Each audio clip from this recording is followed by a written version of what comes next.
Welcome to Tamil GK academy. தினசரி நடப்பு நிகழ்வுகள். பிரவாசி பாரதிய திவாஸ் ஜனவரி 9. இந்தியாவிற்கும் உலகிற்கும் சமூக, பொருளாதார மற்றும் கலாச்சார பங்களிப்புகளுக்காக வெளிநாடு வாழ் இந்தியர்கள் மற்றும் இந்திய வம்சாவளியைச் சேர்ந்த நபர்களை கௌரவிப்பதற்காக ஜனவரி 9 அன்று அனுசரிக்கப்படுகிறது. ஜனவரி 9 1915 அன்று மகாத்மா காந்தி திரும்பியதோடு தொடர்புடையது.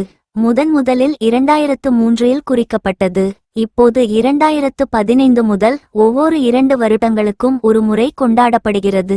மாநாடு அல்லாத ஆண்டுகளில் கூட கொள்கை உரையாடல், முதலீடுகள், புதுமை மற்றும் கலாச்சார பரிமாற்றம் மூலம் புலம்பெயர் உறவுகளை உருவாக்குகிறது.